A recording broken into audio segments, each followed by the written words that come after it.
Hello, and welcome back to another episode. I'm once again sat here at my desk because I'm putting the finishing touches on an edit of the first chapter of a story that you can now read if you want to. I'm very anxious, very excited, and I've only just made this decision just now before I press the record button to actually make this public. And that is a story that I wrote many years ago, just after I graduated from university. I was working in a call center, soul crushing work, calling pensioners about insulation. And it was a time in my life when I didn't really know what the next steps looked like. No one knows what the next steps look like at that point. And out of that time of misery and anticipation, I suppose, came a character and a scenario and a longer story that I threw myself into in between calls and after work. I crafted this thing. And at the time, I was quite satisfied by it. But I was never so comfortable with it. And I certainly hadn't done a proper, solid editing pass on it to the point that I felt like I wanted to make it public.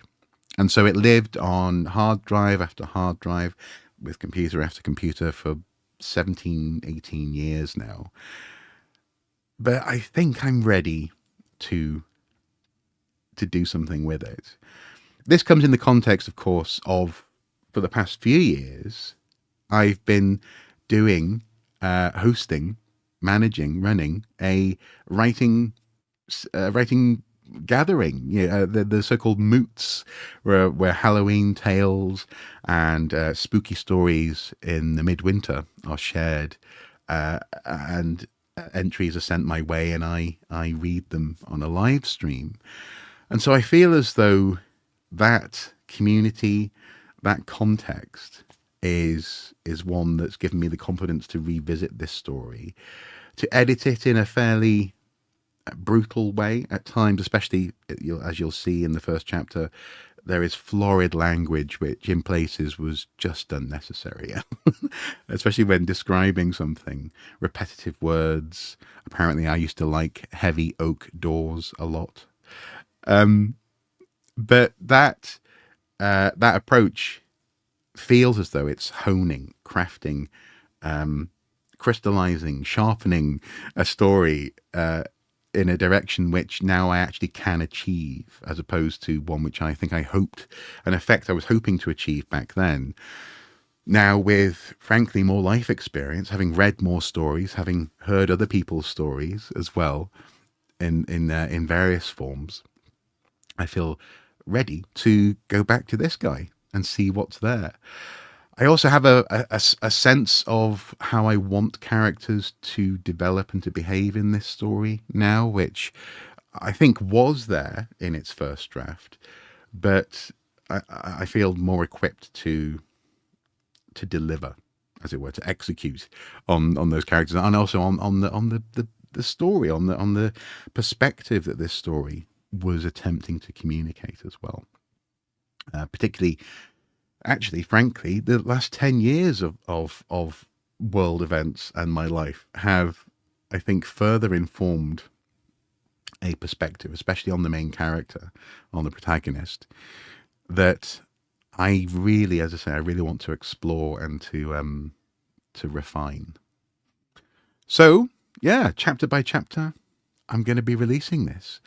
Initially, I'm going to just say a chapter a month. Let's see if we can do that. It may end up having to be a chapter every couple of weeks, depends on how into this I get.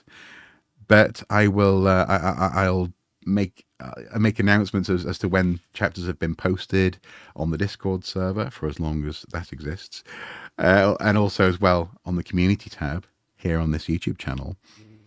And yeah, it's it's exciting. It's exciting, but also terrifying because this thing has been living, as I say, with me for basically half my life now. Oh my god! Wow. And therefore, of course, I'm anxious about putting it out there. But I'm also very excited. So there you go. Uh, chapter one is called Ravensholme, and